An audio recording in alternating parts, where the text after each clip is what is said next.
Hey, what's going on, guys? It's Brad, aka Beyond Average, aka Habitual Trend Trader. I want to go through a couple of things that I've been going through this week and what I've been up to, different stocks I've been trading, my analysis, different habits I've been incorporating into my trading, and all that good stuff. So first, I'm gonna start off with basically my watch list. So every single night, every single day.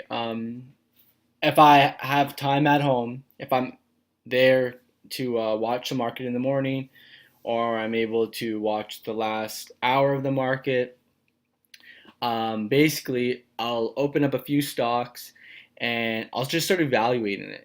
Like how I feel about each trade, find support, resistance zones. What does the RSI look like? What does the volume look like? Where's the major trend? What's the direction? What are the candlesticks looking like? Is there any news? What's the flow? How fast is the stock moving? Is it moving fast? Is it moving slow? Look at the yearly chart. Look at the 6-month chart, 3-month chart, daily chart. See what you're really working with, and then start identifying um, where these potential moves can be, and where you can take your entries and where you can put your stops. And I'm writing this all down on paper. I feel like it's a complete game changer when you can write that all down on paper and have your rules set in stone for you to follow. For a very long time, it took me a very, very, very long time to actually start to become disciplined. Like honestly, just like probably a couple months ago is when I started incorporating this. Before I would think that I was somebody who I wasn't, and I thought I had the experience. I had all um, this background when I didn't. I came from a background where I didn't know what trading was. I was self-taught. I never paid anybody to teach me. I don't know anybody who trades. I tried to make my own groups of people who were interested in trading. Like I taught everything myself through the internet and people's videos and all that kind of stuff. So I just want to kind of tell you my journey and things that I've been following, and they've really been helping me. So if you're not a very disciplined trader, I wouldn't honestly, I would not recommend day trading because um, if you're not able to withstand that emotional pressure when you're in trades and you're not able to set physical stops and you're using mental stops and you're jumping all over the place, you should take a step back and start swing trading. Swing trading is a lot less risky because you can sometimes take smaller size for bigger gains. Day trade, you're taking bigger size for smaller gain. I mean, you're taking a bigger size for smaller percentage gains. So you're basically scalping, or you're something along those lines.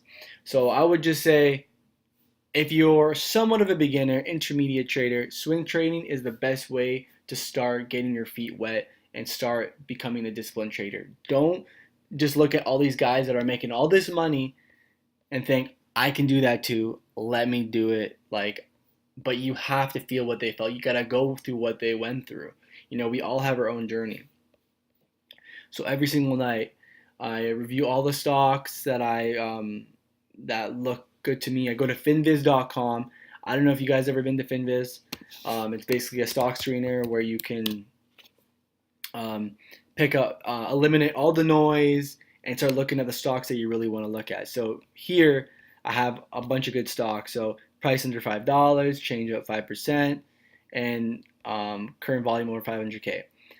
To me, that these type of stocks with these three things are really beneficial to me. I see that they have a lot of similarities related to them. So I want to kind of get into the current move I'm in right now, which is HTBX. It's a very slow mover, but it's very interesting because you can see here the reason why I call it interesting is because if you look at this entire trend here, it's all down. Like it just continues to go lower and go lower and go lower and make new lows, make new lows, and make new lows. Look what happened here. Something happened here. There was a shift in momentum. Right here, you have a price go from $1 to $4, hit major resistance, sold off, gap down, back at lows. What happened there? There was a shift in momentum. People said this stock is undervalued. Something's happening here. News was released, catalyst was released, and the buyers came in. But the thing is, the reason why this stock sold off is because there's so many bag holders. So all the people in this stock before, when this gapped up, all the day traders came in, did their little scalping, did their little swing trading, took their profits, but all the major holders that were holding those bags from those losses sold their positions as well when they saw it was up. Okay, so obviously it didn't hold any highs whatsoever. So let's go right into the chart close up. Let me show you what I'm looking at now. That was kind of the story of the chart, and this is what I found interesting. So disregarding that big move, gap up, gap down, throw that away. Let's take that out of the chart. And now let's look at this area here where it consolidates, makes a new high, stair steps, makes a new high, stair steps.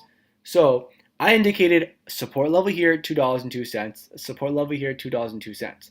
You saw that it broke up here, sat on this level, created resistance here, broke up, and for some reason it came down and had to correct itself. And it used this support here and it formed another support here. So what happens when resistance is broken? When resistance is broken, it forms support. That's when you know a trend is able to hold its highs. So what I'm looking at right here is if this candle could break above 239 and hold that level, that's a good chart. There's going to be more momentum to the upside.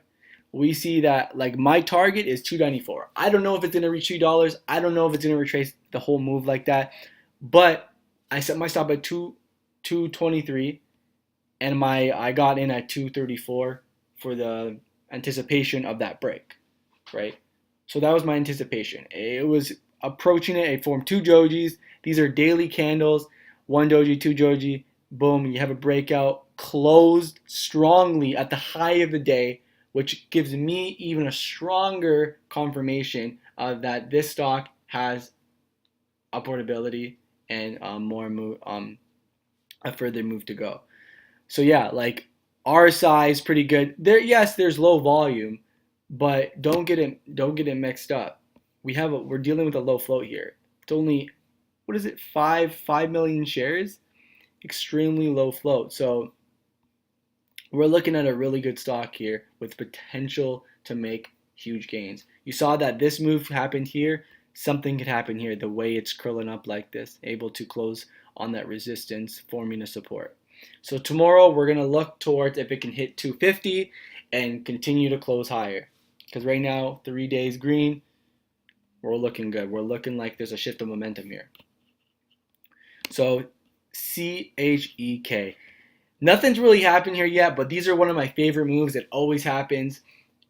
Not always, but there's a higher probability. They're called gap closes.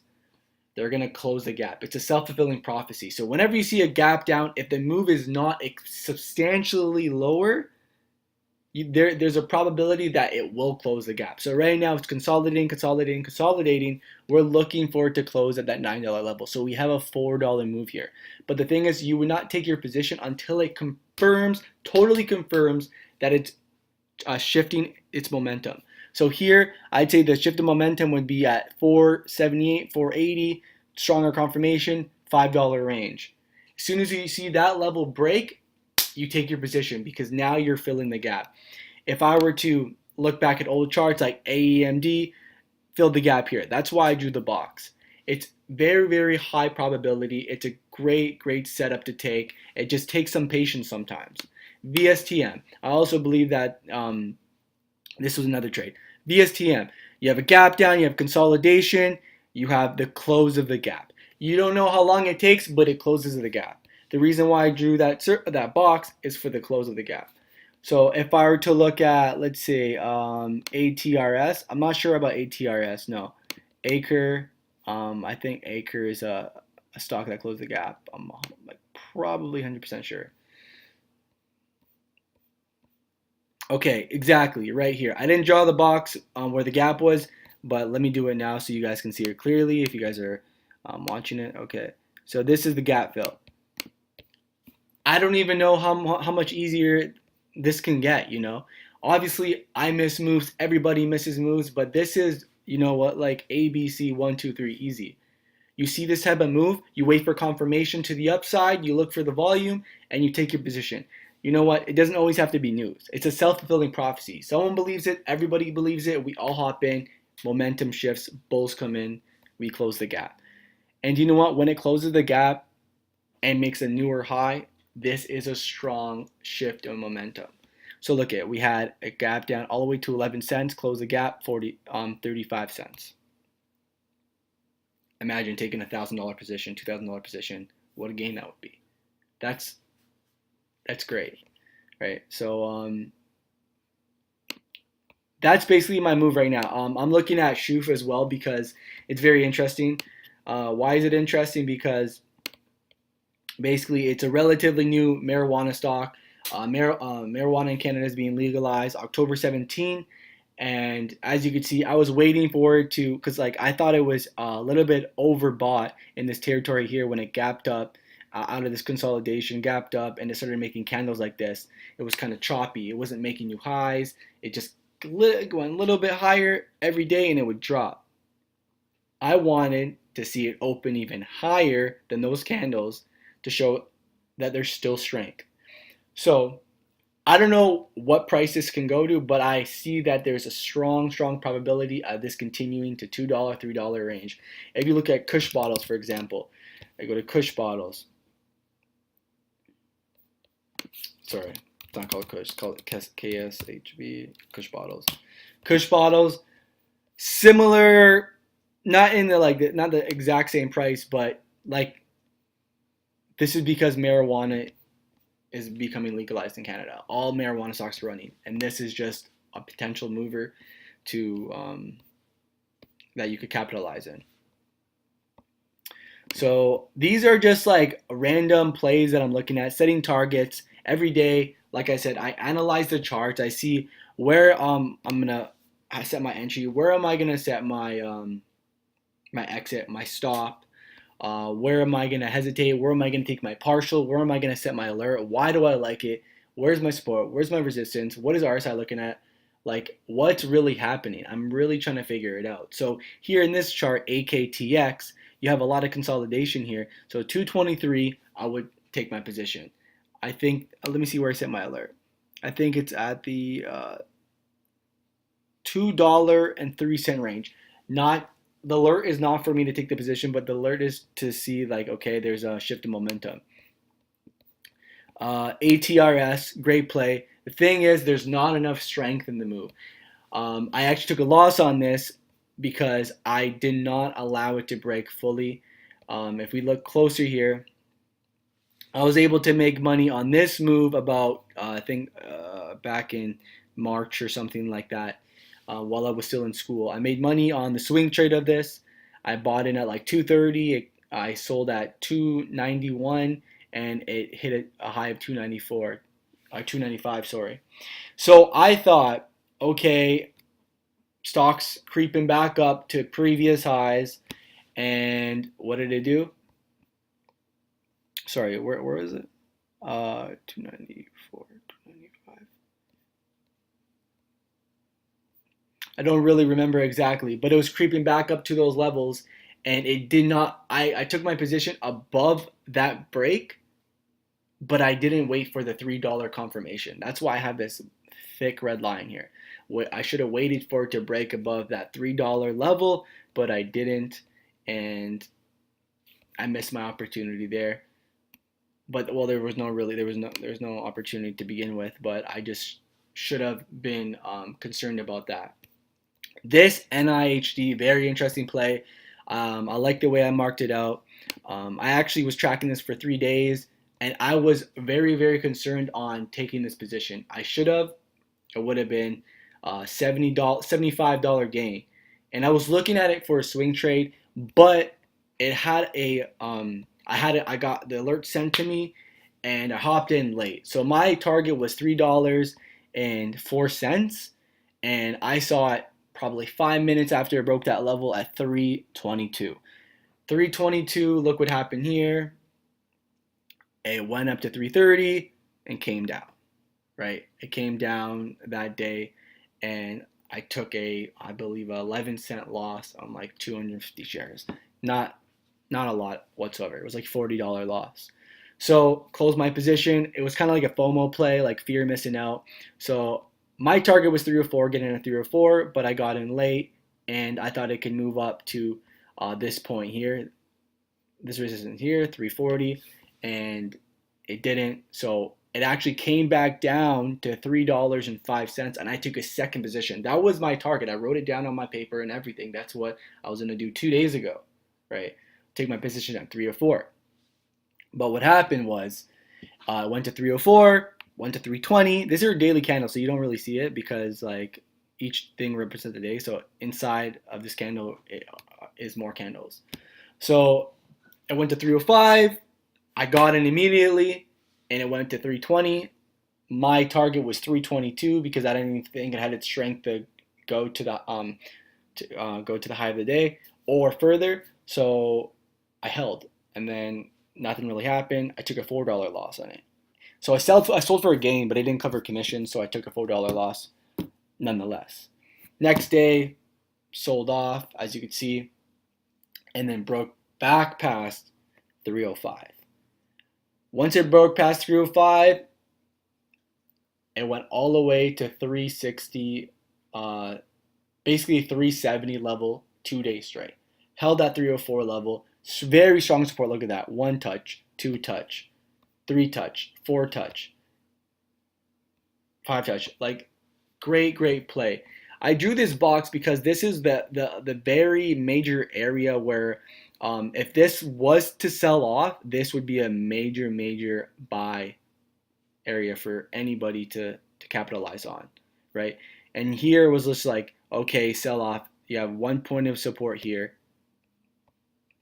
That was the last low before it broke past that and became a resistance level. So it sold off, came, creeped up, broke past, and that's what we had. So I just indicated that as 2 critical areas of support and resistance, and yeah, that's where I got that from.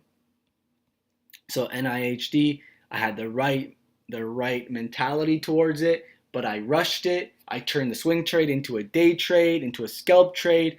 You need to follow your rules. Set targets, play by the rules, and you will become a successful trader. Me, it took me so long to realize this. After many losses, many losses and failures, I finally came to the conclusion I'm not someone who should be doing these mental stops, someone who should be trying to get random rewards. I need to follow a set plan of rules and take it serious. I did take it serious, but I was trying to lie to myself about what was actually happening so I could hide my feelings and not make me feel bad. I would lie to myself. I was feeding the beast every single day. Feeding the beast is feeding that negative habit that you have. So it took me a while to take a step back, to reevaluate where I was at, so I could take a new step forward and progress. So take your trading serious, evaluate, set rules, make a plan. Don't go above and beyond your plan. Follow the rules and go from there. That's it, guys. That's all I wanted to say. Hopefully you guys learned something from that. Yeah, so have a great day.